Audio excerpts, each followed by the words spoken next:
ಮಂಡ್ಯ ಪ್ರಚಾರಕ್ಕೆ ಯುಗಾದಿ ಹಬ್ಬದ ಬ್ರೇಕ್ ಬಿದ್ದಿದೆ. ಸುಮಲತಾ ಪರ ಪ್ರಚಾರವನ್ನ ಮಾಡ್ತಾ ಇಲ್ಲ ಜೋಡೆತ್ತುಗಳು ಅಂದ್ರೆ ಚಾಲೆಂಜಿಂಗ್ ಸ್ಟಾರ್ ದರ್ಶನ್ ಮತ್ತು ರಾಕಿಂಗ್ ಸ್ಟಾರ್ ಯಶ್ ಅವರು. ಯುಗಾದಿ ಹಬ್ಬ ಆಚರಣೆಗೆ ನಿಖಿಲ್ ವಾಪಸ್ ಬಂದಿದ್ದಾರೆ. ಸುಮಲತಾ ಪರ ಪ್ರಚಾರವನ್ನ ಮಾಡ್ತಾ ಇಲ್ಲ. ಇವತ್ತು 8ನೇ ತಾರೀಕಿನಿಂದ ಪ್ರಚಾರವನ್ನ ಶುರು ಮಾಡ್ತಾರೆ ಮತ್ತೆ ಚಾಲೆಂಜಿಂಗ್ ಸ್ಟಾರ್ ದರ್ಶನ್ ಮತ್ತು ರಾಕಿಂಗ್ ಸ್ಟಾರ್ ಯಶ್ ಅವರು. ಇನ್ನು ಸುಮಲತಾ ಅವರು ಪ್ರಚಾರವನ್ನ ಮಾಡಲಿದ್ದಾರೆ. ಹಾಗೆ ನಿಖಿಲ್ ಕುಮಾರಸ್ವಾಮಿ ಕೂಡ ಯುಗಾದಿ ಹಬ್ಬದ ಆಚರಣೆಗೆ ವಾಪಸ್ ಆಗಿದ್ದಾರೆ.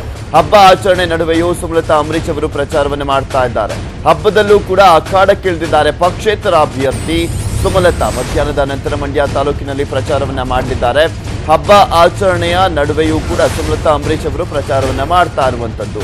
ಹಬ್ಬದಲ್ಲೂ ಕೂಡ ಪಕ್ಷೇತರ ಅಭ್ಯರ್ಥಿ ಪ್ರಚಾರವನ್ನ ಮಾಡ್ತಾ ಇದ್ದಾರೆ. ಮತದಾರರನ್ನ ಸೆಳೆಯುವ ನಿಟ್ಟಿನಲ್ಲಿ ಅವರನ್ನ ಮಾತನಾಡಿಸುವ ನಿಟ್ಟಿನಲ್ಲಿ ಮತಯಾಚನೆಯನ್ನ ಮಾಡಲಿದ್ದಾರೆ. 18 ಹಳ್ಳಿಗಳಲ್ಲಿ ಸುಮಲತಾ ಅಂಬರೀಶ್ ಅವರು ಪ್ರಚಾರವನ್ನ ಮಾಡಲಿರುವಂಥದ್ದು. ಮಧ್ಯಾಹ್ನ 12 ಗಂಟೆ ನಂತರ ಜಿ-ಗುಂಡಿಯಿಂದ ಪ್ರಚಾರವನ್ನ ಆರಂಭ ಮಾಡ್ತಾರೆ ಸುಮಲತಾ ಅಂಬರೀಶ್. ಇನ್ನು ರಾತ್ರಿ 8:30ಕ್ಕೆ ಹನುಗನಹಳ್ಳಿಯಲ್ಲಿ ಅಂತ್ಯವಾಗುತ್ತೆ ಸುಮಲತಾ ಅಂಬರೀಶ್ ಅವರ ಪ್ರಚಾರ. ಇವತ್ತು ಕೂಡ ಬಿಡುವಿಲ್ಲದೆ ಪ್ರಚಾರವನ್ನ ಹಮ್ಮಿಕೊಂಡಿದ್ದಾರೆ ಸುಮಲತಾ ಅಂಬರೀಶ್ ಅವರು. ಪಕ್ಷೇತರ ಅಭ್ಯರ್ಥಿ ಮಂಡ್ಯ ಸೇರಿದಂತೆ ಸಾಕಷ್ಟು ಕಡೆ ಇವತ್ತು ಕೂಡ ಪ್ರಚಾರವನ್ನ ಮಾಡ್ತಾ ಇದ್ದಾರೆ. ಒಟ್ಟು 18 ಹಳ್ಳಿಗಳಲ್ಲಿ ಸುಮಲತಾ ಅಂಬರೀಶ್ ಅವರು ಪ್ರಚಾರವನ್ನ ಮಾಡಲಿದ್ದಾರೆ. ಇವತ್ತು ಕೂಡ ಮತಯಾಚನೆಯನ್ನ ಮಾಡ್ತಾ ಇದ್ದಾರೆ.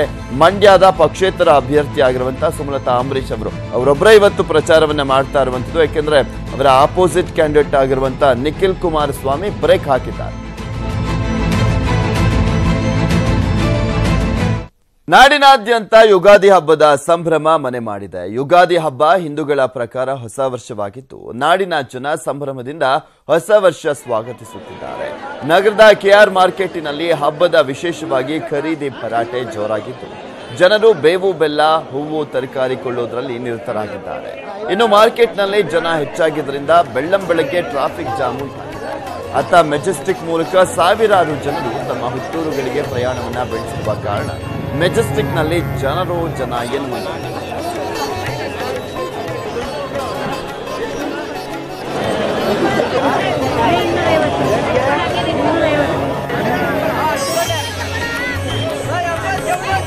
ಕೆಆರ್ ಮಾರ್ಕೆಟ್ ಮತ್ತು ಮೆಜೆಸ್ಟಿಕ್ ನಲ್ಲಿ ಜನಜಂಗುಳಿ ಇದೆ. ಇನ್ನು ಕೆಆರ್ ಮಾರ್ಕೆಟ್ ನಲ್ಲಿ ಹಬ್ಬದ ಸಡಗರ ಮನೆ ಮಾಡಿರುವಂತದ್ದು. ಯಾಕೆಂದ್ರೆ ಪ್ರತಿಯೊಬ್ಬರು ಕೂಡ ಬೆಳಗಿನ ಜಾವದಿಂದಲೂ ಕೂಡ ಅಲ್ಲಿ ಹೂವು ತರಕಾರಿ ಹಣ್ಣು ಪ್ರತಿಯೊಂದನ್ನು ಕೂಡ ಕೊಂಡ್ಕೊಳ್ಳೋದಕ್ಕೆ ಬರ್ತಾನೆ ಇದ್ದಾರೆ.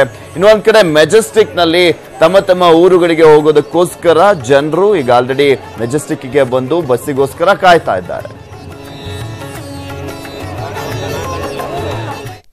ಉತ್ತರ ಪ್ರದೇಶದ ಸಿಎಂ ಯೋಗಿ ಆದಿತ್ಯನಾಥ್ಗೆ ಎಲೆಕ್ಷನ್ ಕಮಿಷನ್ ಎಚ್ಚರಿಕೆಯನ್ನ ನೀಡಿದೆ. ಭಾಷಣದ ವೇಳೆ ಭಾರತೀಯ ಸೇನೆಯನ್ನ ಮೋದಿ ಸೇನೆ ಎಂದು ಕರೆದಿದ್ರು ಯೋಗಿ ಆದಿತ್ಯನಾಥ್ ಅವರು. ಹೀಗಾಗಿ ಅವರ ವಿರುದ್ಧ ದೂರು ಕೂಡ ದಾಖಲಾಗಿತ್ತು. ಇದನ್ನ ವಿಚಾರಣೆ ನಡೆಸಿದಂತ ಚುನಾವಣಾ ಆಯೋಗ ಮುಂದಿನ ಬಾರಿಯಿಂದ ಎಚ್ಚರಿಕೆಯಿಂದ ಮಾತನಾಡುವಂತೆ ಪಾಠವನ್ನ ಹೇಳಿದೆ. ರಾಷ್ಟ್ರೀಯ ಪಕ್ಷದ ಹಿರಿಯ ನಾಯಕರಾದ ನಿಮ್ಮಿಂದ ಇದನ್ನ ನಿರೀಕ್ಷಿಸಿರಲಿಲ್ಲ ಅಂತ ಹೇಳಿದೆ.